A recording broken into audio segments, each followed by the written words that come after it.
નમસ્કાર મિત્રો, આજે ફરીથી તમારી સમક્ષ એક ગણિતનો દાખલો લઈને હું આવ્યો છું. તો દશાંશ સંખ્યાનો કઈ રીતે ગુણાકાર થાય.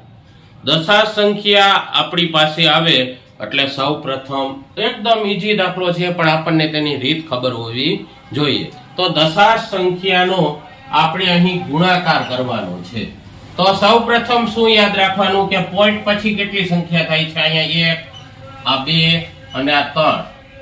પોઈન્ટ પછી દશાંશ પછી 3 સંખ્યા થાય છે. હવે આપણે દશાંશ ભૂલી જવાનો અને એનો ગુણાકાર કરવાનો.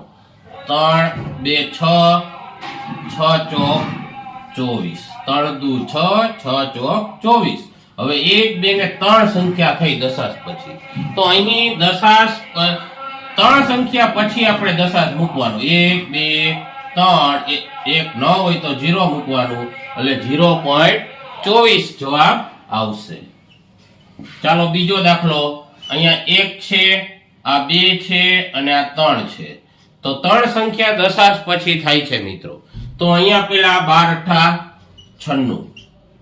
8 96. હવે 3 સંખ્યા પછી પોઈન્ટ મૂકવાનો છે. 1 2 1 શૂન્ય મૂકી દઈએ અને અહીંયા પોઈન્ટ આવશે અને 0.96. ચાલો મિત્રો, આ દાખલો તમારે કોમેન્ટ કરવાનો છે.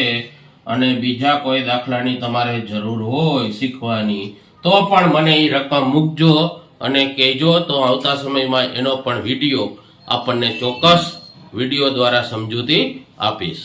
અસ્તુ.